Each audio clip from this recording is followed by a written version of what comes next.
I don't really care about articles. I really don't. I don't care about stories. I don't care about podcasts and all that type of it don't bother me. That was LeBron reacting to talk that he and his son might be getting booted off the Lakers because guess what? His attitude. Now there's new ownership in LA and they're about that life and don't care much about a 41-year-old who watches golf every day. I watch golf every day. And if that's the energy, it's looking like he might have a lot more free time real soon because what the Lakers coach just low-key sounds like both Bronny and LeBron just got put on notice. In this video, I'm breaking down what was said and why it looks way worse for them than people think. The Bronny situation and JJ Redick's reality check. Bronny James, the eldest son of NBA legend LeBron James, was selected by the Los Angeles Lakers with the 55th overall pick in the 2024 NBA draft. The selection was historic in nature. Father and son would share a locker room. They would wear the same purple and gold uniforms. They would compete together on the same basketball court for the first time in professional basketball history. They shared the court in a preseason game on October 6, 2024. The moment was electric. Cameras flashed. Fans cheered. LeBron and Bronny James became the first father-son duo to appear together in an NBA game. Then on October 22, 2024, they made it official in the regular season opener against the Minnesota Timberwolves. But statistics paint a sobering portrait of Bronny's adjustment to the professional level. The numbers reveal the challenging reality facing any second-round pick entering the world's premier basketball league. In his rookie 2024-25 NBA season, Bronny appeared in 27 games with modest production. He averaged 2.3 points, 0.7 rebounds, and 0.8 assists in 6.7 minutes per game. His first NBA points came on October 30th, 2024, against the Cleveland Cavaliers, a team where his father began his legendary career. The G League told an entirely different story about Bronny's potential. During his stints with the South Bay Lakers, the developmental affiliate of Los Angeles, Bronny demonstrated substantial growth. He averaged 13.4 points over 7 games during early stretches of the season. The development was encouraging. By April 2025, reports indicated he was producing at an impressive rate, 21.9 points, 5.3 rebounds, and 5.3 assists across 11 games. His three-point shooting climbed to 36.1%. His free throw accuracy reached 80%. He averaged 1.8 steals per contest, showcasing defensive instincts that scouts had praised since his high school days at Sierra Canyon. A career-high 17 points against the Milwaukee Bucks on March 20th, 2025, shooting 7 of 10 from the field, went viral on social media platforms. Fans who had written him off were forced to reconsider. Comments flooded the internet. "I thought they said Bronny didn't deserve to be in the NBA." Into the 2025-26 season, Bronny's NBA role remains decidedly limited. He averages 1.5 points, 0.4 rebounds, and 1.1 assists with a 32.5% field goal percentage across 24 games as of January 2026. He has scored a total of 35 points this season. Rare appearances sometimes yield no statistics at all. His G League numbers remain considerably stronger, 9.5 points in 30.9 minutes over 6 games. JJ Redick was hired as Lakers head coach in June 2024. He had never coached at any professional level before this appointment. His previous career was spent as a sharpshooting guard in the NBA, followed by a successful transition to podcasting and sports analysis. His coaching approach emphasizes modern analytics, meticulous player development, and unwavering accountability for every member of the roster. In July 2025, Redick identified physical conditioning as Bronny's primary obstacle to meaningful NBA minutes. His assessment was direct and unsparing. The biggest thing for Bronny is that he has to get in elite shape. That's the barrier of entry for him right now. He suggested modeling Bronny's development after undersized guards who carved out productive NBA careers through defensive tenacity and relentless effort. Players like TJ McConnell and Davion Mitchell, who compensate for physical limitations with maximum energy and effort on every possession. In March 2025, Redick addressed the relentless media pressure surrounding every aspect of Bronny's existence as an NBA player. His words carried weight. "He's dealt with all the bullshit. I maintain my confidence he'll develop into an NBA player." A pivotal moment arrived in January 2025 after a deflating loss to the Philadelphia 76ers. Bronny struggled mightily in extended minutes, finishing with a statistical line that drew widespread criticism: 0 points, 3 rebounds, and 3 turnovers in 15 minutes of action. The performance occurred in a back-to-back game situation that tested his conditioning. Redick admitted his own role in the disappointing outing. "I maybe put him in a tough spot. He didn't play well, but he's been playing great in the G League. I have confidence in him." Headlines proliferated. Across sports media, coach gets real. Redick addresses Bronny's struggles. Lakers coach admits mistake, but Redick consistently framed these moments as learning opportunities rather than breaking points, not as reasons to abandon the young player, not as evidence of a fractured relationship. In November 2025, during a Lakers victory, television cameras captured Redick yelling at Bronny to shoot the ball during a brief appearance on the court. The moment sparked immediate reaction across social media platforms. Some observers interpreted the outburst as frustrated exasperation with an underperforming player. Others recognized it as the motivational coaching that defines competitive basketball at the highest level.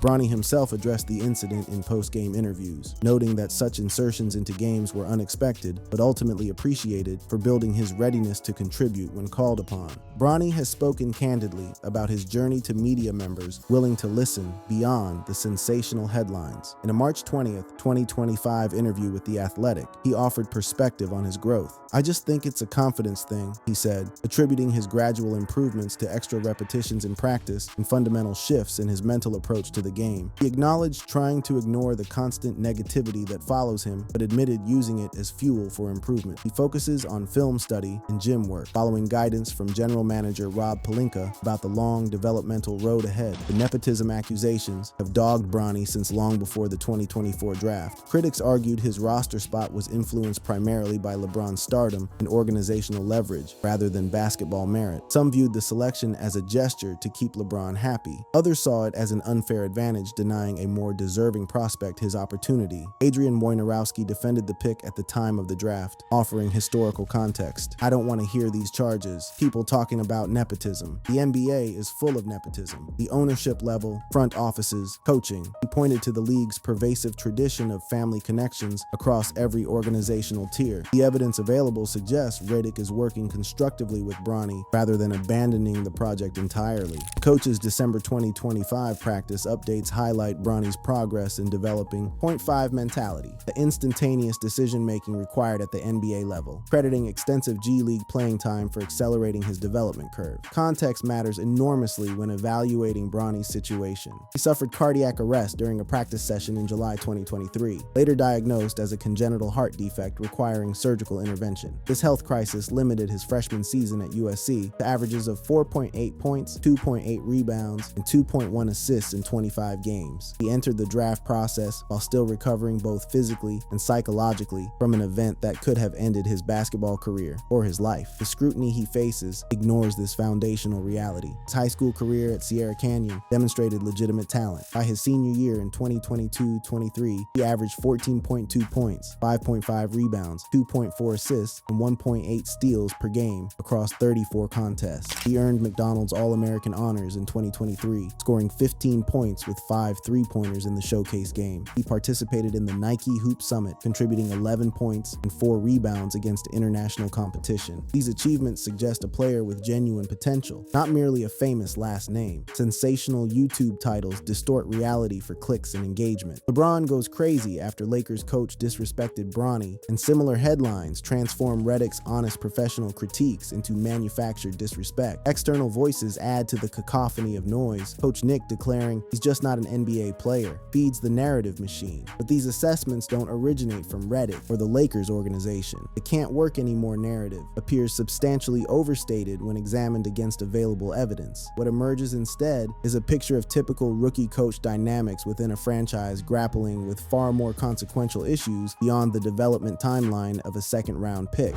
The Buss family implosion and LeBron's strained relationship.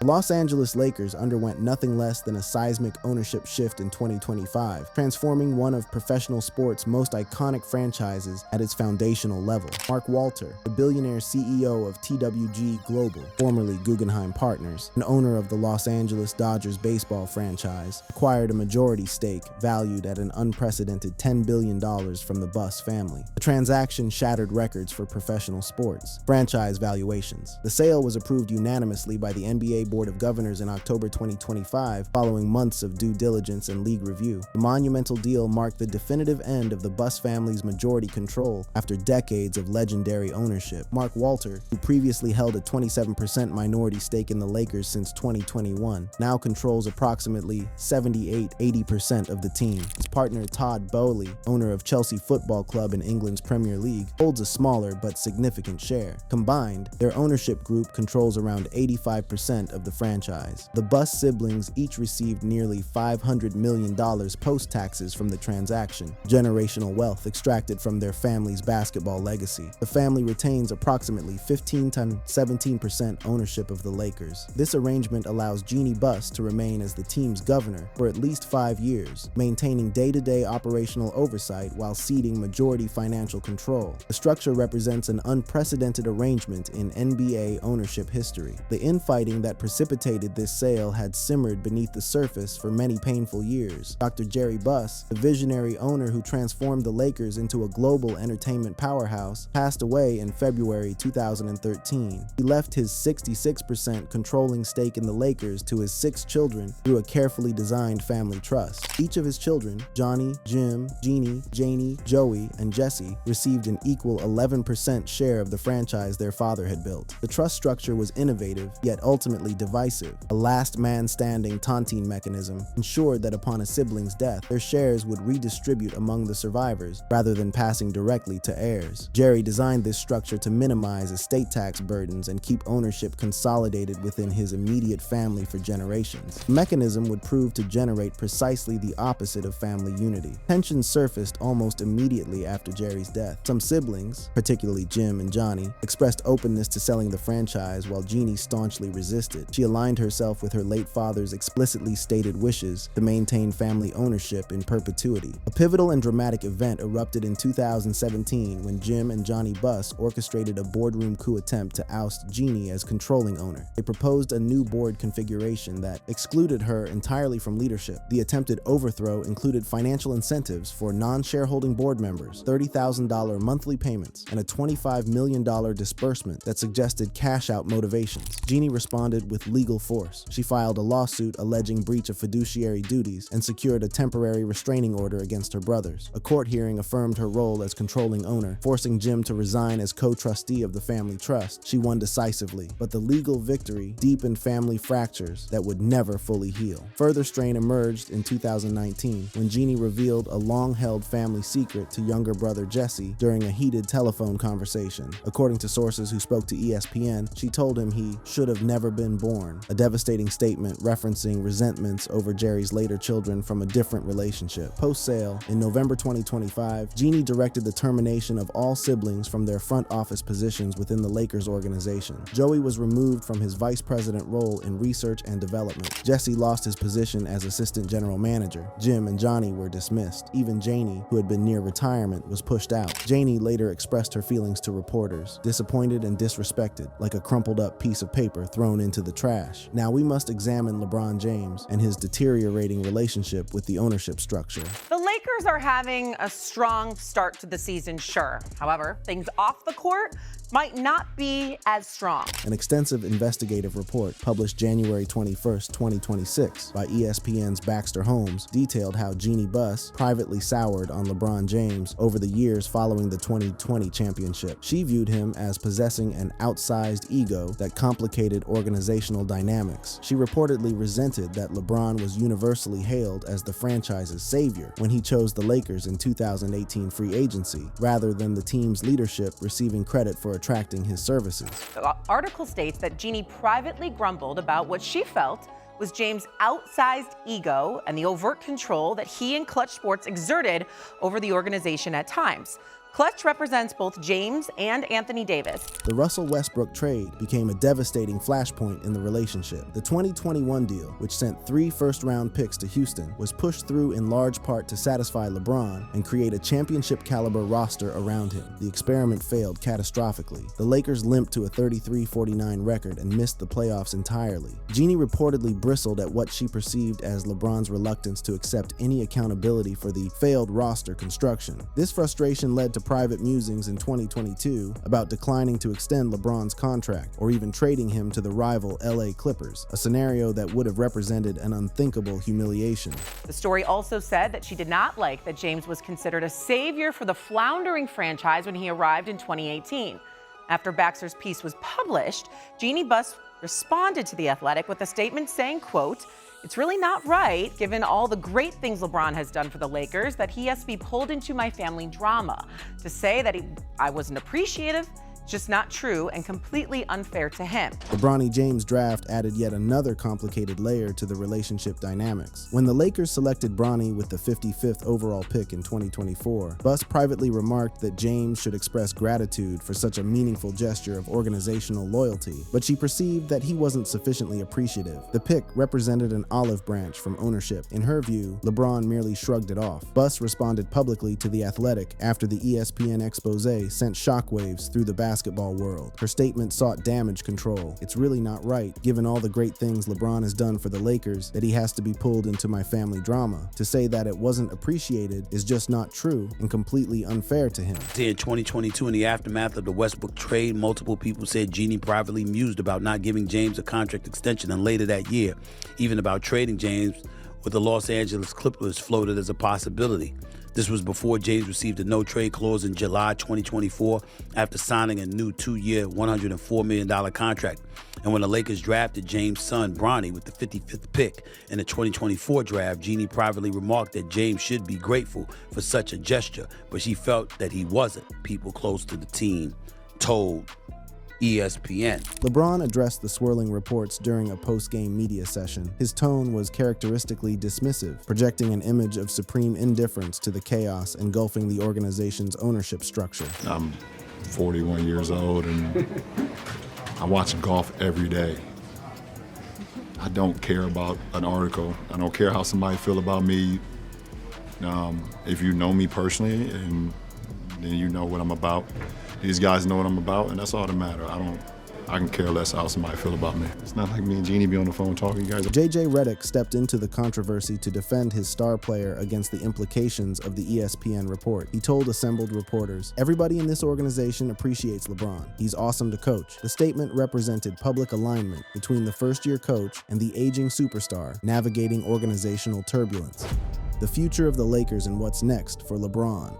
The new Lakers ownership possesses an ambitious and clearly defined vision for the franchise's future. Mark Walter is methodically importing his championship-winning Dodgers blueprint to the basketball operation. He has hired key Dodgers executives to reshape organizational infrastructure, including Farhan Zaidi as a special consultant to represent ownership interests during the transition period, and Andrew Friedman to advise general manager Rob Pelinka on analytics-driven roster construction and decision-making processes. This personnel integration mirrors Walter's transformative 2012 Dodgers overhaul, which emphasized data-driven talent evaluation, aggressive pursuit of elite players, and creation of a sustained winning culture. The results speak for themselves: 5 World Series appearances and 3 championships since Walter assumed control of the baseball franchise. A pivotal element of Walter's vision crystallized in the February 2025 blockbuster trade, acquiring Luka Doncic from the Dallas Mavericks in a 3-team transaction involving the Utah Jazz. The deal sent Anthony Davis to Dallas along with additional assets. Doncic subsequently signed a 3-year, $161 million maximum veteran extension with the Lakers, committing his prime years to the franchise through the 2027-28 season. The Slovenian superstar was tabbed as the new centerpiece of Lakers basketball. Reports indicate Walter harbors grand ambitions beyond the Doncic acquisition. He reportedly dreams of pairing the Slovenian superstar with additional elite talents like Nikola Jokic of the Denver Nuggets or Giannis Antetokounmpo of the Milwaukee Bucks. The team's front office is actively exploring potential trades for defensive-minded wings or rim-protecting bigs to complement Doncic's extraordinary offensive creation abilities. So, what happens with LeBron James in this reconfigured landscape? LeBron James is 41 years old. Operating in his 23rd NBA season, he is in the second year of a 2-year, $101 million contract, having exercised his $52.6 million player option for the 2025-26 campaign. He becomes an unrestricted free agent in summer 2026. No extension has been offered. Yeah, he's actually just got 3 options, and it's kind of a simple 3 options. The choice will be complex, but it's simple. He can either remain with the Lakers. He's not getting traded, okay? He's got a no-trade clause. He's not getting traded. he can either remain with the Lakers at a pay cut, okay?